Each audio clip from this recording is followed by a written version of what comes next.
அஸ்ஸலாமு அலைக்கும் வரஹ்மத்துல்லாஹி வபரகாத்துஹு.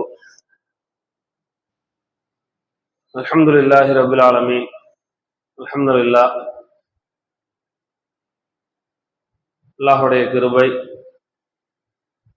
சஹாபாக்களுடைய வாழ்க்கை சம்பந்தமாக ஒரு சில சம்பவங்களை இதுவரை பார்த்திருக்கிறோம். அபூபக்கர் சித்திக் ரலியல்லாஹு தஆலா அன்ஹு அவர்களுடைய வாழ்க்கையிலிருந்து அதன் தொடர்ச்சியாக அபூபக்கர் சித்திக் ரலியல்லாஹு தஆலா அன்ஹு அவர்கள் தங்களுடைய வாழ்க்கையின் துவக்கத்தில் பெரும் பணக்காரராகத்தான் இருந்திருக்கிறார்கள். இஸ்லாத்துக்கு வர்றதுக்கு முன்னறிக்கை நிறைய கொள்முதல் வியாபாரம் செய்திருக்கிறார்கள். துணி வியாபாரம் சுமார் 5 இடங்களில் தனித்தனியாக வெளியூருக்கு சென்று செய்யும் அளவிற்கு உண்டான பெரிய கொள்முதல் வியாபாரியாக அபூபக்கர் சித்திக் ரலியல்லாஹு தஆலா அன்ஹு அவர்கள் இருந்திருக்கிறார்கள். அதனால் நல்ல ஒரு பெரிய செல்வந்தர் தான். யாராவது மக்காவில் புதுசா வியாபாரம் தொடங்கணும்னு நினைச்சா கூட அபூபக்கர் சித்திக் ரலியல்லாஹு தஆலா அன்ஹுட்ட ஆலோசனை கேட்பாங்களாம். ஏன்னா எந்த ஒரு துறையிலையுமே ஒருத்தர் புதுசா வரையில அதுல நல்ல அனுபவமான ஆள்கிட்ட கேட்பாங்க இல்லையா? அது மாதிரி வியாபாரம் சம்பந்தமா அனுபவம் தேவைன்னு நினைச்சாங்கன்னா அபூபக்கர் சித்திக் ரலியல்லாஹு தஆலா அன்ஹு அணுகித்தான் கேட்பாங்க. நல்ல பெரிய செல்வந்தர். அவர்கள் தங்கள் வாழ்நாளில் 3 முறை முழு செல்வத்தையும் ஒரே நேரத்துல தீனுக்காண்டி கொடுத்தவங்க. போரின் பொழுது, ஹிஜ்ரத்தின் பொழுது, இன்னொரு நேரம் சதக்கா செய்வதற்காக முழு 3 தடவை ஒரே நேரத்துல முழு செல்வத்தையும் தீனுக்காண்டி கொடுத்தவங்க. அதே மாதிரி நபி ஸல்லல்லாஹு அலைஹி வஸல்லம் அவருடைய பொருளாதாரத்தை, அதாவது அபூபக்கர் சித்திக் ரலியல்லாஹு தன்னுடைய பொருளாதாரத்தை எவ்வளவு பயன்படுத்தி இருக்கிறாங்கன்னா தீனுக்காக. நபி ஸல்லல்லாஹு அலைஹி வஸல்லமே சொல்றாங்க, நான் மற்றவங்க கொடுத்ததுக்கெல்லாம் பிரதி உபகாரம் இந்த உலகத்தில் நான் செஞ்சுட்டேன். அவங்க தீனுடைய வளர்ச்சிக்காக, நபியினுடைய பாதுகாப்புக்காக, தீனுடைய முன்னேற்றத்திற்காக கொடுத்ததெல்லாம் அதுக்கேற்ற மாதிரி அவங்களுக்கு நான் பிரதி உபகாரம் செஞ்சுட்டேன். ஆனா அபூபக்கர் சித்திக் ரலியல்லாஹு தஆலா தேர்ந்து நிறைய வாங்கியிருக்கிறோம். ஆனா அதுக்கு நான் என்ன செய்யல, பிரதி உபகாரம் முழுசாலாம் செய்யல. அதனால அல்லாஹு தஆலா மறுமையில் அவர்களுக்கு அதுக்கு பிரதி உபகாரம் செய்வான் அப்படின்னு சொல்லியிருக்கிறாங்க. அப்ப அந்த அளவுக்கு செலவழித்ததனுடைய விளைவாக ஒரு நேரம் அபூபக்கர் சித்திக் ரலியல்லாஹு தஆலா எப்படி ஆயிருச்சுன்னா, ஜிப்ரீல் அலைஹிஸ்ஸலாம் அவர்கள் நபி ஸல்லல்லாஹு அலைஹி வஸல்லம் சமூகத்திற்கு வர்றாங்க ஒரு நாள்.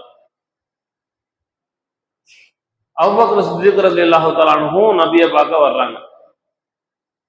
வரையில அவங்க ஒரு சாக்கை மேல போத்தி அதுல பட்டன் மாதிரியான அமைப்பு இல்லாம முள்ள வச்சு குத்திக்கிட்டு வர்றாங்க. அப்போ போடுறதுக்கு ட்ரெஸ் இல்லை, சாக்கு தான் அன்னைக்கு ட்ரெஸ். அதை பார்த்த உடனே ஜிப்ரீல் அலைஹிஸ்ஸலாம் சொல்றாங்க, அல்லாஹு தஆலா அபூபக்கர் சித்திக் ரலியல்லாஹு தஆலா அன்ஹுக்கு சலாம் சொன்னான், யார சொல்லலாம் எத்தி வச்சிருங்க. அடுத்து அல்லாஹ் கேட்கிறான், இவ்வளவு பெரிய சிரமத்தை தீனுக்காக வேண்டி எடுத்துக்கிட்டீல, உங்களுடைய பொருளாதாரம் முழுசா நீங்க தீனுக்காக வேண்டி கொடுத்து பெரிய ஏழ்மை நிலைக்கு நீங்க போயிட்டீல, இதெல்லாம் உண்மையிலேயே ரொம்ப சந்தோஷப்பட்டு அல்லாஹ்வை திருப்திப்படுத்துறதுக்காக மறுமையை நோக்கமா வச்சுதானே செஞ்சிய, சந்தோஷமா தானே செஞ்சிய, இல்ல மன நெருக்கடியோட செஞ்சியலா என்று அல்லாஹ் கேட்க சொன்னான் அப்படின்னு சொல்றாங்க. இதை கேட்டவன அபூபக்கர் சித்திக் ரலியல்லாஹு தஆலா அன்ஹு அழுது கொண்டே சொல்லுகிறார்கள், அஃபில்லாஹி அக்லபு யா ரசூலல்லாஹ், நான் அல்லாஹுக்கு செலவு செய்யறதுலையா மன நெருக்கடியோட செஞ்சிருப்பேன், நான் ரொம்ப சந்தோஷமா செஞ்சேன் யா ரசூலல்லாஹ் என்று அழுதுகிட்டே சொன்னாங்க. கண்ணியத்திற்குரியவர்களை, பிறகு ஒரு நேரம் வருது, நபி ஸல்லல்லாஹு அலைஹி வஸல்லம் இறப்புக்கு பிறகு அந்த ஹிலாஃபத்தை கையில் எடுக்க வேண்டிய தருணம். நான் ஏற்கனவே சொன்ன மாதிரி நிறைய குழப்பத்துக்கு நடுவுல அதை கையில் எடுக்கிறாங்க. அல்ஹம்துலில்லாஹ், அபூபக்கர் சித்திக் ரலியல்லாஹு தஆலா அன்ஹு மிகப்பெரிய ஆளுமை திறனின் காரணத்தினால்தான் அந்த குழப்பத்தை அல்ஹம்துலில்லாஹ் சரி பண்ணாங்க. அதுக்கு பின்னாடி அபூபக்கர் சித்திக் ரலியல்லாஹு தஆலா அன்ஹு ஒரு சில தினங்களுக்கு பிறகு துணி மூட்டையை எடுத்துக்கிட்டு யாவரத்துக்கு போறாங்க.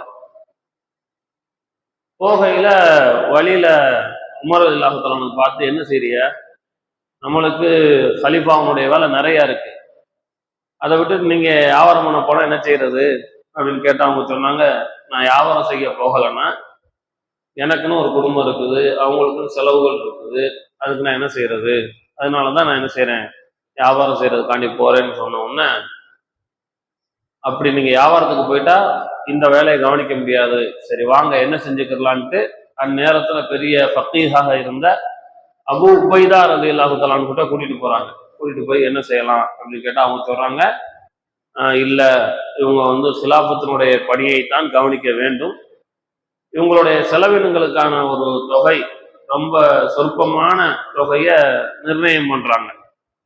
முஹாஜிர்களுக்கு அந்த நேரத்துல அகதிகளாக வந்தவங்களுக்கு ஒரு தொகை கொடுக்கப்பட்டுச்சு, அந்த அளவுக்கு குறுகிய சம்பளத்தை இவங்களுக்கு கொடுக்குறாங்க. அதை வாங்கி பயன்படுத்திக்கிட்டு இருந்த அபூபக்கர் சித்திக் ரலியல்லாஹு தஆலா அன்ஹு ஒரு முறை அவங்களுடைய சாப்பாட்டுல கொஞ்சம் இனிப்பு கொண்டாந்து அவங்களுடைய மனைவி வைக்கிறாங்க. இது என்னம்மா அப்படின்னு கேட்டோம்னா அவங்க சொன்னாங்க, யார நான் என்ன செஞ்சுட்டேன்னா, டெய்லி நீங்க தர்ற பணத்துல இருந்து கொஞ்சம் கொஞ்சம் சேமிச்சு வச்சு அதுல இருந்து தான் இந்த இனிப்பு தயார்படுத்தினேன், சாப்பிடும் போல இருந்துச்சு அப்படின்னு வைக்கிறாங்க. அப்ப சொல்றாங்க அபூபக்கர் சித்திக் ரலியல்லாஹு தஆலா அன்ஹு, இந்த அனுபவத்திலிருந்து நான் என்ன புரிஞ்சுக்கிட்டேன்னா, தினசரி நான் இந்த அளவுக்கு கொஞ்சம் அதிகமா காசு வாங்கிட்டு இருக்கிறேன் பைத்துல் மால்ல இருந்து, அதனால இனிமேல் இந்த அளவுக்கு உண்டான தொகையை நான் குறைச்சிக்கிட்டாங்க. அந்த இனிப்பையும் சாப்பிடல. அவங்க மரணிக்கிற நேரத்துல ஒரு ஹலீஃபாவிட்ட என்ன பொருள் இருந்துச்சுன்னு திருப்பி பார்த்தா, தண்ணியை தேக்கி வைக்கிற ஒரு மரக்குழுவை, அதே மாதிரி தண்ணியை தூக்கிட்டு வர்றதுக்குள்ள தோல் துருத்தி, ஒரு நல்ல ஈச்சம் பாய், இதுதான் ஹலீஃபாட்ட இருந்த பொருள். அதற்கு அவங்க வசியத் செய்யறாங்க, என்னுடைய மரணத்திற்கு பிறகு இந்த பொருட்கள் அடுத்த ஹலீஃபாட்ட தான் ஒப்படைக்கப்படணும், ஏம்ட்டு பொருள் நினைச்சுக்கிட்டு என்னுடைய குடும்பத்தவர்கள் அதை பயன்படுத்தக்கூடாதுன்னு சொன்னாங்க. நினைத்திற்குரியவர்களே, அதே மாதிரி அபூபக்கர் சித்திக் ரலியல்லாஹு தஆலா அன்ஹுடைய அடிமை ஒரு முறை கொஞ்சம் உணவு வீட்டுல ரெடியா வச்சிருந்தாரு. அபூபக்கர் சித்திக் ரலியல்லாஹு தஆலா அன்ஹுக்கு சரியான பசி, ரொம்ப பசி. அதோட என்ன செஞ்சிட்டாங்கன்னா, அந்த உணவை சாப்பிட்றாங்க. வீட்டுல இருக்குது தயார் நிலைமையில, அடிமை கொண்டாந்து வைக்கிறாங்க, சாப்பிட்டாங்க. சாப்பிட்டதுக்கு அப்புறம் கேட்குறாங்க, இது எங்கிருந்து வந்த உணவு, நான் மட்டும் சாப்பிட்டேன்னு. அவர் சொல்றாரு, நான் இஸ்லாத்திற்கு வருவதற்கு முன்னால் ஒருவருக்கு ஓதி பார்த்துருந்தேன், அதாவது மந்திரிச்சிருந்தேன், அவர் பின்னாடி எப்பாவது வாய்ப்பு கிடைக்கும் பொழுது எனக்கு அதற்கு பகரமாக தருவதாக சொல்லி இருந்தார். இப்ப நான் அந்த பக்கம் போனேன், அவங்க பகுதியில விசேஷம், அதனால எனக்கு கொஞ்சம் உணவு தந்திருந்தாங்க, யார சொல்லலாம், அதுதான் இது அப்படின்னு சொன்ன உடனே, அது ஹராமான உணவு இல்லையா, அதை வாந்தி எடுக்கிறதுக்காண்டி முயற்சி செய்யறாங்க. சாப்பிட்டது ரொம்ப பசியில, அதனால வாமிட் வரமாட்டேங்குது, வாந்தி எடுக்க முடியல, விரல விட்டு தண்ணியை குடிச்சு அதை எடுத்துட்டாங்க. பக்கத்துல இருந்தவங்க கேட்குறாங்க, அபூபக்கர் சித்திக் ரலியல்லாஹு தஆலா அன்ஹுவை, இந்த முயற்சியில் நீங்கள் மரணித்து விடுவீர்களோ என்று நாங்கள் அச்சப்பட்டோம். அவ்வளவு ட்ரை பண்றாங்க, வரல, போன உணவு வெளியில வரல. அவங்க சொல்றாங்க, இந்த உணவோடு என் உயிரும் சேர்ந்துதான் வரும் என்று இருந்தால் அப்போவாவது வரட்டுமேங்கிறதுக்கு உயிரை பத்தி நான் கவலைப்பட்டிருக்க மாட்டேன் என்று சொன்னாங்க. இவ்வளவு பேணுதலான முறையில அவங்க இருந்திருக்கிறாங்க. அதே மாதிரி ஒரு முறை ஒரு சஹாபி அவங்கள கொஞ்சம் திட்டாங்க. ஒரு சஹாபிய அபூபக்கர் சித்திக் ரலியல்லாஹு தஆலா திட்டாங்க. திட்டினதுக்கு அப்புறம் கொஞ்ச நேரம் நிதானத்துக்கு வந்தவொன்னு அந்த சஹாபியில போய் கெஞ்சுறாங்க, நான் என்ன திட்டினேனோ அதே மாதிரி என்னை திருப்பி திட்டிருங்க, என்னை என்ன செஞ்சிட வேணாம், மறுமையில பிடிச்சிடணும் இல்லாட்டினா, அதனால இப்பவே திருப்பி திட்டிருங்க சொல்லிக்கிட்டு என்ன செய்றாங்க, பயப்படுறாங்க.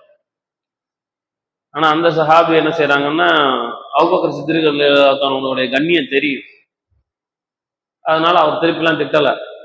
திட்டவே மாட்டேங்கிறாங்க.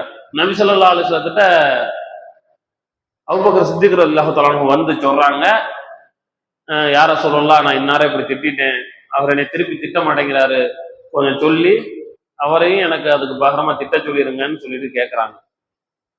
அதோட அந்த சஹாபி வர்றாங்க, நபி ஸல்லல்லாஹு அலைஹி வஸல்லம் பார்த்து கேட்கறாங்க, உங்களுக்கு என்ன பிரச்சனை என்னன்னு ஒண்ணு அவர் சொல்றாரு. அவங்க என்னை திட்டினாங்க, யார சொல்லலாம், நான் அவரை திருப்பி திட்டல, சரியாக நடந்துகிட்டீங்க, அவர் திட்டினதுக்காக, அபூபக்கர் சித்திக் ரலியல்லாஹு தஆலா அன்ஹு திட்டினதுக்காக நீங்க திருப்பி அதே மாதிரி திட்டுறது முறை இல்லை, அல்லாஹு தஆலா உங்களை மன்னிக்கட்டும்னு நீங்க அபூபக்கர் சித்திக் ரலியல்லாஹு தஆலா அன்ஹு பார்த்து சொல்லுங்க என்று சொன்னாங்க. அப்ப அந்த சஹாபியினுடைய உறவினர்கள் கேட்கறாங்க, என்னடா இது அநியாயமா இருக்குது, திட்டுனதும் அவங்க தான், மறுபடியும் நபி ஸல்லல்லாஹு அலைஹி வஸல்லம் போய் வழக்கு தொடுக்கிறதும் அபூபக்கர் சித்திக் அவங்களே தான். என்னன்னு கேட்கையில அவங்க சொன்னாங்க, அந்த அபூபக்கர் சித்திக் ரலியல்லாஹு தஆலா அன்ஹு யாருன்னு தெரியுமா, அவர்கள் கோபப்பட்டு விட்டால் நபி அவர்களின் மீது கோபப்பட்டு விடுவார்கள், நபி அவர்களின் மீது கோபப்பட்டு விட்டால் அல்லாஹின் மீது கோபப்பட்டு விடுவான் என்று சொன்னாங்க. ஆக அந்த அளவுக்கு தன்னுடைய வாழ்நாள் முழுவதும் சின்ன சின்ன விஷயத்துல கூட நாம அல்லாஹ்வுக்கு மாற்றமாக நடந்து விடக் கூடாது என கவனமாக இருந்தவர்கள் அபூபக்கர் சித்திக் ரலியல்லாஹு தஆலா அன்ஹு. இன்ஷா அல்லாஹ் நாளைக்கு இறுதியாக அவங்கள பத்தி அவர்கள் எவ்வளவு உயர்வானவர்கள் என நபி ஸல்லல்லாஹு அலைஹி வஸல்லம் சொல்லியிருக்கிறாங்க, அவங்களுக்கு மறுமையில எவ்வளவு பெரிய சிறப்புகள் காத்திருக்கிறது என்று சொல்லியிருக்கிறார்கள், மறுமையில் அவர்களுக்கு கிடைக்கக்கூடிய சிறப்பு பற்றி எவ்வளவு வாக்குறுதிகள் அளிக்கப்பட்டிருக்குது அவங்களுக்கு என்பதெல்லாம் இன்ஷா அல்லாஹ் கடைசியா சொல்றேன். ஆனா அவ்வளவு இருந்தும் கூட அபூபக்கர் சித்திக் ரலியல்லாஹு தஆலா அன்ஹு எப்படிப்பட்ட அச்சமுடையவர்களாக இருந்தாங்கன்னா, நான் ஒரு கல்லாக இருந்திருக்க கூடாதா, நான் ஒரு மரமா இருந்திருக்க கூடாதா, அல்லது ஒரு மூமினுடைய உடம்புல ஒரு முடியா இருந்துட்டு போயிருக்க கூடாதா, நான் மனிதனாக இருக்கிறதுனால தானே எனக்கு மறுமை இருக்கு, எனக்கு கேள்வி கணக்கு இருக்குது, எனக்கு சொர்க்க நரகம் இருக்குது என்று அச்சம் கொள்வதாக மிகப்பெரிய இறையச்சத்துக்கு சொந்தக்காரர்களாக அபூபக்கர் சித்திக் ரலியல்லாஹு தஆலா அன்ஹு அவங்க இருந்திருக்கிறாங்க. நமக்கு இது பெரிய படிப்பினையாக இருக்குது. நம்முடைய வாழ்நாளினுடைய ஒவ்வொரு கணத்திலும் இதில் அல்லாஹ்வுக்கு பிடிக்குமா பிடிக்காதா என்று யோசித்து யோசித்து அபூபக்கர் சித்திக் ரலியல்லாஹு தஆலா அன்ஹுவை போல இறையச்சமுடையவர்களாக வாழ்வதற்கு வல்ல ரஹ்மான் தௌஃபீக் செய்வானாக. வ ஆகிரு தஅவானா அல்ஹம்துலில்லாஹி ரப்பில் ஆலமீன். அஸ்ஸலாமு அலைக்கும் வரஹ்மத்துல்லாஹி வபரகாத்துஹு.